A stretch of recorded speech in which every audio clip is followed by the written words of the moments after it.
Hello everyone, welcome back to Streed's Guide to Fraggle Rock. Today I'm reviewing Season 2, Episode 6, Boober's Dream. This episode starts out rather tranquilly with Doc recounting a bizarre dream he's had. Doc claims that he dreamt about a furry creature with bugged out eyes that chased him across the workshop, handing him a pair of red and white striped socks. After recounting this outre experience, someone suddenly knocks at the door. Thanks, Ned. They must have fallen out of my laundry basket. Sprocket, look, my dream. Remember, Sprocket? I dreamt about a little furry something or other who handed me a pair of red and white striped socks. Well, here are the socks. My dream could be trying to tell me something.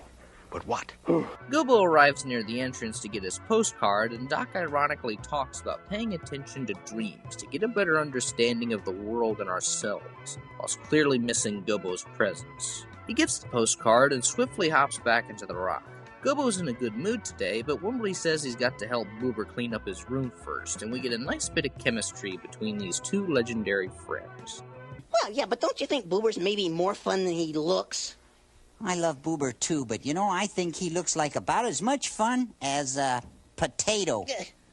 Gee, I always thought potatoes were a riot.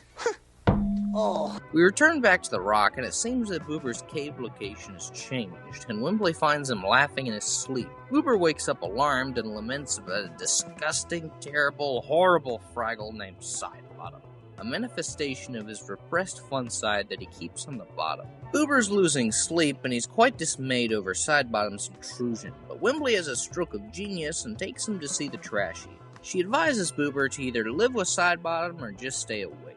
Boober doesn't really want to do either, so she advises that he get a second opinion and share his dream with Wimbley. The two return to Boober's room and fall asleep. Once in the dream, we're introduced to Sidebottom in a surrealist realm, full of silly doozers and colored paper laundry. Sidebottom's elated to see a newcomer to the land of dreams and has some fun with Wimbley.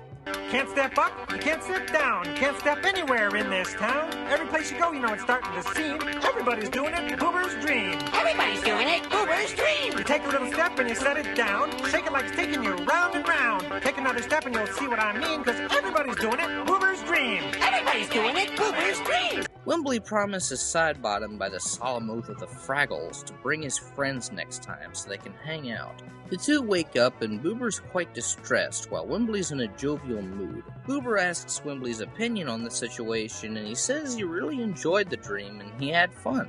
Boober's dismayed and we learn his justification against fun and laughter. Apparently he's deathly afraid of fun since germs can get directly in your mouth while in the process of laughing. You honestly don't have to be a genius to reasonably deduce why this justification makes absolutely no sense. The harsh truth is that anything and everything has germs on it, especially if you're surrounded by underground caverns. So worrying about laughing attracting germs is just plain moronic. Anyways, moving on, Wimbley suggests that Sidebottom is him, which frightens Boober to the very core, fearing that he'll never sleep again. Back in the workshop, Doc's still attempting to discover why he dreamed something so peculiar. By the way, I literally just discovered this detail, but among the books shown on the table, there's one by legendary Swiss psychiatrist and psychoanalyst Carl Jung, who served as a major inspiration for Swedish filmmaker Ingmar Bergman. As many times as I've seen this episode, I only discovered this Easter egg now. Anyways, Doc begins finally remembering more of his dream. I keep remembering this dream more and more, Sprocket. The strange, furry little creatures lived in a big cave or... No, it was a rock. And they were swimming in a big pool. Now, where did my subconscious mind dig up an image like that? It's honestly so adorable and cute to see Doc so lively talking about his dream of the Fraggles with such vigor and happiness. We return to the rock and the Fraggles are delightfully playing a game of Fraggle Freeze. Boober proposes that they do something dull and boring, like watching Breathless, so Red jokingly remarks that Gobbo read a postcard from his uncle traveling Matt. Matt finds himself at a drive-in, confusing the film playing for what he calls the shiny creature's dreams. And what film is playing, you might ask? It was the strangest dream I've ever seen. Nothing at all like a Fraggle dream. What kind of dream is that? Young Streed's mind was blown here, since I had watched The Dark Crystal years before I discovered Fraggle Rock, so seeing it here was immeasurably wicked. Afterwards, Red notices that Boober's distraught and he tells the gang of Sidebottom. Gobo's invested, and when Boober protests, Wembley mentions that he swore on the solemn oath.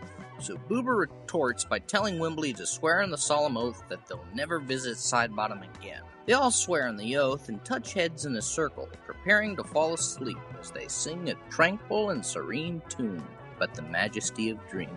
When I wake, I see one more mystery.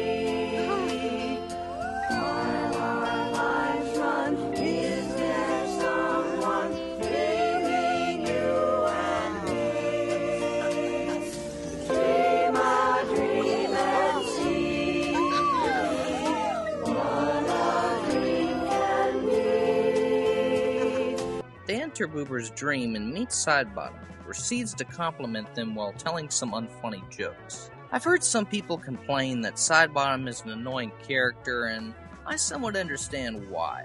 While he doesn't really get on my nerves personally, I can definitely see how he could for someone else. Anyways, Boober begs his friends to leave, but Sidebottom proposes a game of Fraggle Freeze, only this time the Fraggles are actually unable to move. Boober's panicked, and Sidebottom reveals his devious plan. Oh, please let them go. Take me instead. But Boober, I always have you. And now I have them too. Oh, we're gonna have so much fun.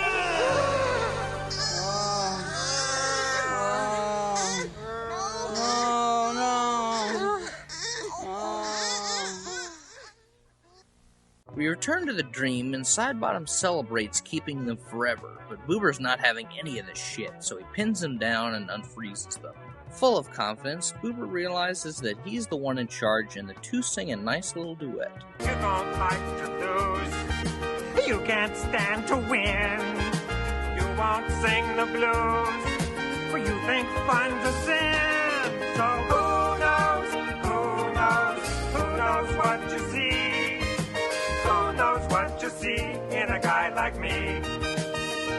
But Boober! Afterwards, Sidebottom makes a deal with Boober, saying he'll leave his dreams in peace as long as he lets him cut loose once in a while. Boober agrees, and Sidebottom fuses back into Boober. He reunites with his friends, and they all wake up, remarking what an experience that dream was. Unfortunately, poor Boober now has a headache, coming to terms with the fact that Sidebottom will always be a part of it. We return to the workshop, and after having read a few books, Doc's still puzzled by his bizarre dream. Perhaps these creatures represent part of myself. Happy, carefree, fuzzy. All I know is dreams are at least a little bit true, right, Sprocket? Someday I'll figure out why I dreamed about these silly creatures. Yep, Sprocket, one day I'll understand. This was a pretty decent Boober-centric entry, though the message of this episode is quite vexing to decipher. I still haven't come to a clear conclusion on what the episode is trying to convey. I know it's something, but I haven't the foggiest what. Personally, I suspect this episode is meaningless and simply a character study of Boober's personality, presenting his internal dichotomy, his own principles clashing with the inherent Fragglish part of himself that wants to have fun. There's something about this episode that's always left me in deep ponderance. Why did Boober have the exact same socks mentioned in Doc's dream? I have my own theory about this, but when put under scrutiny, there's a lot of holes in it, so there's no reason to fully detail my theory. This is either symbolic of something or simply a writing blunder. Another quandary I have with this episode is the fact that Sidebottom's never really reprimanded that much for nearly trapping all of Boober's friends in his dream for all eternity. I think something as major as that deserved more than a tepid slap on the wrist and a deal to let Sidebottom roam around every so often. Besides the message muddling and overall confused execution, along with Sidebottom basically getting away scot-free, I found this a very fun and charming episode. I'm gonna rate this one a doozer stick. It's just one notch above mediocre. It's a pretty harmless and inoffensive episode, and served to introduce us to one of Fraggle Rock's most bizarre characters. Well guys, that was the review, and I will see you all next time.